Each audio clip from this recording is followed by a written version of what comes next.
Hello guys, I'm முருன். நமது பூமியிலிருந்து 4.5 billion light டிஸ்டன்ஸ்ல ஒரு சிங்கிள் டார்கெட்டை ஃபோக்கஸ் பண்ணி 120 மணி நேரத்துக்கு மேலாக புதிய படம் பிடித்திருக்கு. நியூ இமேஜை கேப்சர் பண்ணியிருக்கு நாசாவோட ஜேம்ஸ் வெப் ஸ்பேஸ் டெலிஸ்கோப்.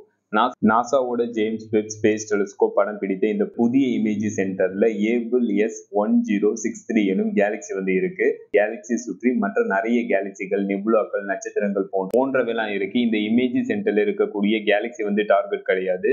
நாசாவோட ஜேம்ஸ் வெப் ஸ்பேஸ் டெலிஸ்கோப் அதோட டார்கெட் பிரபஞ்சத்துல உருவான முதல் கேலக்சியை கண்டுபிடிக்கிறது. உருவான அந்த முதல் கேலக்சி எப்படி உருவாயிருக்கு போன்றவற்றை தெரிந்து கொள்வதுதான் இந்த நாசாவோட ஜேம்ஸ் வெப் ஸ்பேஸ் டெலிஸ்கோப் இதோட டார்கெட் அப்படின்ட்டு நாசா தெரிவிச்சிருக்காங்க. இந்த மாதிரி அப்டேட் நீங்க பார்க்கணும், மறக்காம இந்த சேனல் சப்ஸ்கிரைப் பண்ணுங்க. ஃபைனலா இந்த வீடியோ எப்படி இருந்துச்சுன்னு கமெண்ட் பண்ணுங்க.